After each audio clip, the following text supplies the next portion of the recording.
시청자 여러분 안녕하십니까? 김수성입니다. 김수성의 이야기 계속 이어지는데요.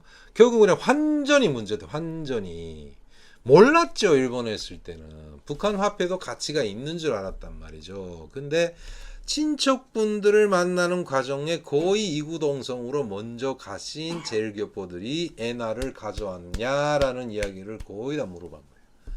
원인이 뭐였을까요? 70년대 중엽 이후에 북한의 각도 소재지마다 외화 상점이라고 하는 특화된 상점이 생겼는데, 그 상점에서는 당시 중국 제품뿐이 아니라 베트남 건바나나도 있었어요. 그 다음에 중국산 뭐 이런 물엿 같은 것도 있고, 그 다음에 뭐 필리핀, 타이완, 그다음 싱가포르 뭐 이런 거 뭐 통조림 뭐 각가지 러시아제 무슨 그 전어인가 뭔가 물고기 청어 통조림부터 시작해서 외국 상품이 많았어요. 냉장고도 러시아제. 근데 그때까지만 해도 일본제는 아직 대대적으로 안 들어왔을 때인데, 이 외화 상점 이후에 80년대부터는 일본 상품이 대거 들어오기 시작. 예. 여기 자루라인. 대거 들어오기 시작한 거죠. 근데 그때 당시 그 외화상점의 실체를 먼저 간 사람은 아는 거죠.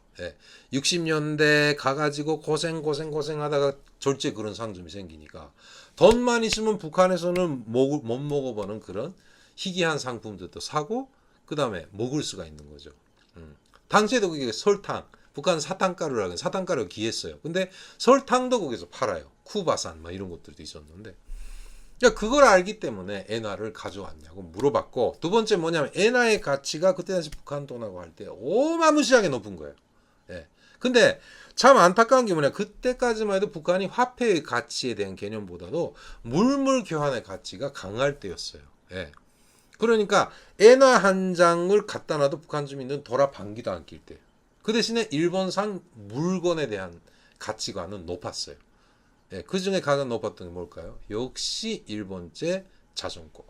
그리고 그것보다 버금가는 가장 가치 있었던 것이 뭐냐면 당시 세이코 시계죠. 손목시계. 간부들의 로망이고, 남자들의 로망이 자전거하고 손목시계였던 거죠.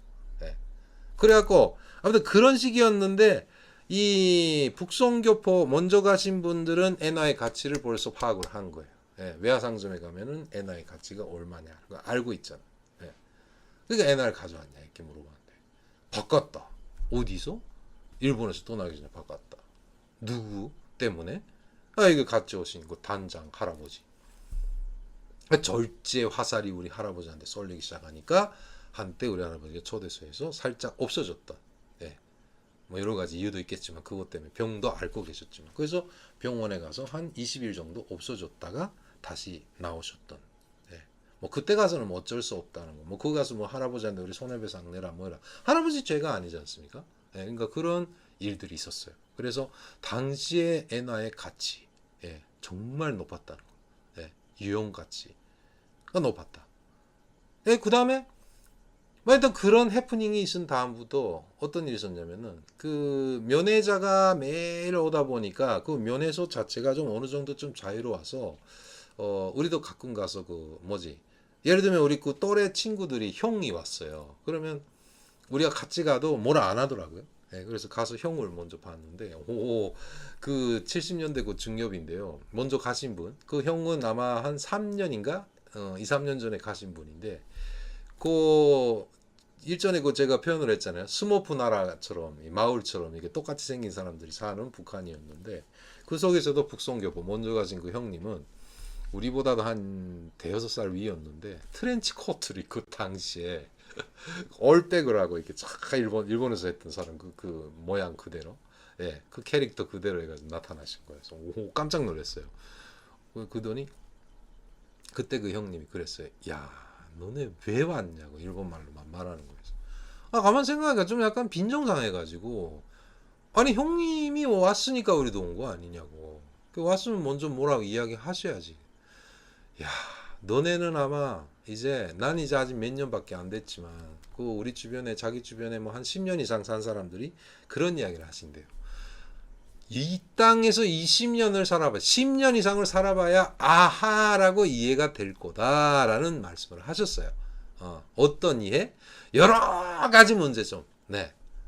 그 말이 저는 이해가 안 돼. 무슨 사람이라는 게 살다 보면 이게 지능이 높은 사람, 두뇌가 참 발달된 그런 동물인데, 아니 뭐 1년 살고 2년 살면은 다 알게 되겠지 하고 했는데 정말 북한이 어떤 것이라는 것을 알게 되게 정말 저도 10년이 지났어야 비로소 깨달았던 적이 있는 것 같은 느낌이 듭니다.